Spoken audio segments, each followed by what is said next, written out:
Into your sanctuary, we've come to adore you, Lord. Into your sanctuary, we've come to adore you, Lord. In adoration and praise, we glorify your holy name. Into your sanctuary, we've come to adore you, Lord. In the name of the Father, and of the Son, and of the Holy Spirit. Amen. The grace of our Lord Jesus Christ, the love of God, and the communion of the Holy Spirit be with you all. My beloved, today is 24th day of December, be Friday, and we fall in the night of Advent. Our readings will be coming from 2 Samuel chapter 7, verse 1 to 5, verse 8 to 12, and verse 14 to 16. Our responsive psalm will come from Psalm 89, verse 2a.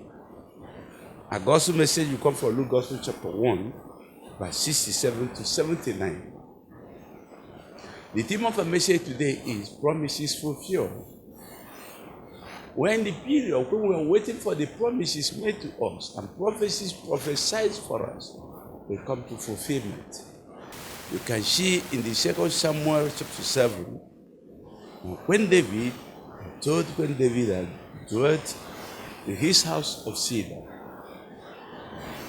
the Lord had granted him peace on all his borders. So he was now living in peace.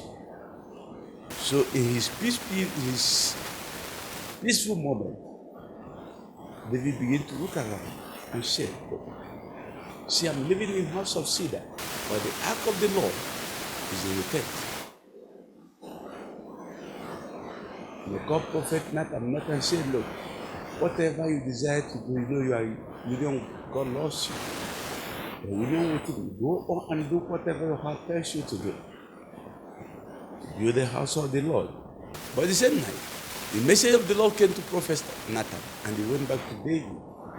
He said, you want to build me a house, a dwelling place? And he began to remind David what he did for him.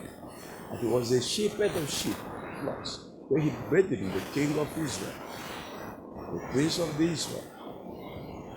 He said, I'm with you in all your battles and put your enemies under you. And he began to narrate what he had did for David. And because of this holy desire of David, God promised to establish his kingdom forever. Because of this holy desire to build the temple of the Lord. Which Lord said, you should withhold it, but promised to make him a great name above every other king of the earth, and to establish his throne forever. That was the promise. So, he was telling David that at your death, the throne will remain in your family. Your children will be my children, and I will be their father. I will establish their kingdom forever. And David prayed and thanked God and asked God, who am I to be granted this grace? And pray God to fulfill his promise for him. People continue to say that Jesus is son of David because he came on the lineage of David. When Jesus was born, he said they will give him the throne of his father as David. He will rule the house of Jacob forever. That's what God is making promise to David today. She will be fulfilled. We are talking about the birth of Christ.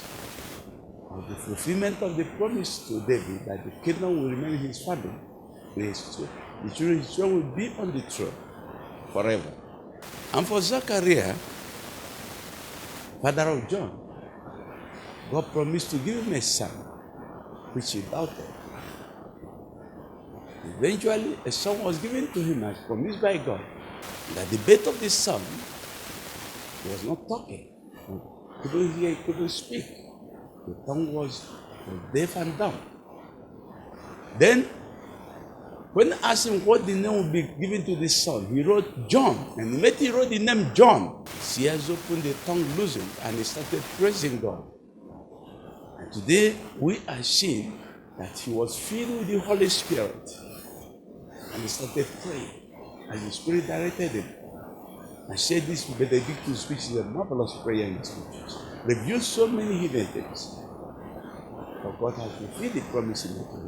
And from there, he revealed more promises to us. He said, "Blessed be the Lord, the God of Israel, that visited his people and redeemed them.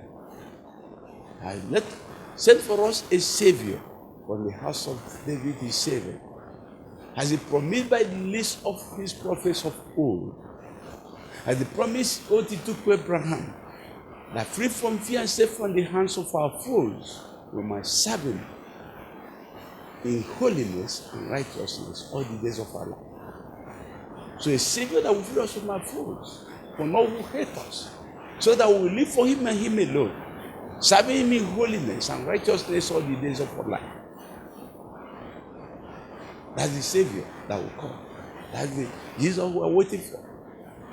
And that's what we would be prepared to do to haven't freed us. I see David having been freed from his enemies. He was making promises to God to build him a dwelling place.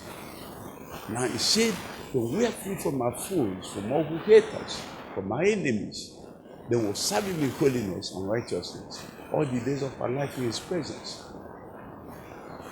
So you see the obligation before all of us. You ask yourself, is that what you are doing today, having been free from your enemies and all who hated you? Are you now serving God in holiness and righteousness?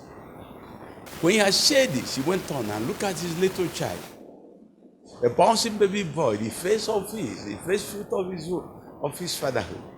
He looked at the little child and pointed him and said, "Oh, for you, my little child,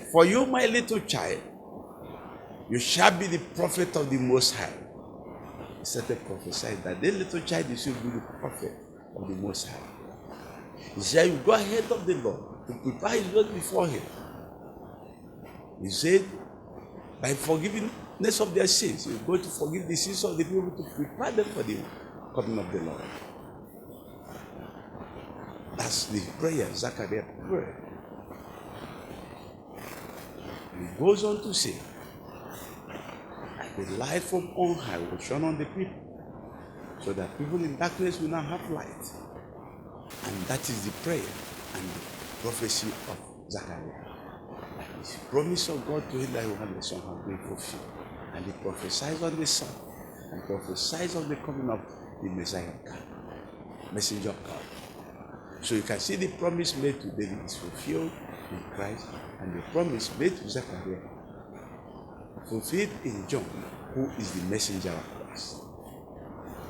And now what the psalmist who understood this so well today, they say, "I will sing forever of your mercies, O Lord." You see, the mercy of God is abundant for all of us. You can see the mercy of God flowing in David. You can see the mercy of God flowing in Zechariah. The mercy of God is the mercy that he accepted David and gave him the privilege of being for his children to reign forever. It is out of mercy he allowed Zechariah to have a son and to his mouth to open and speak out, to speak again. It's the mercy of God. The mercy of God that kept me and you alive today to this Christmas day, this Christmas season. It's a privilege of God, not our right. That of mercy, we don't deserve anything. But it's the mercy of God that sustains all of us. We have the promises of God fulfilled in all. Not that we are faithful to the covenant, but because of the mercy of God, He fulfills all He has promised us. May God help us to see these promises of God fulfilled in our lives. That's our hope. And with hope we shall not despair. We ask through Christ's order. The Lord be with you. May the blessings of Almighty God be upon all of us. I will celebrate the promises of God being fulfilled in our own generation. In the name of the Father, of the Son, and of the Holy Spirit. Peace be with you all.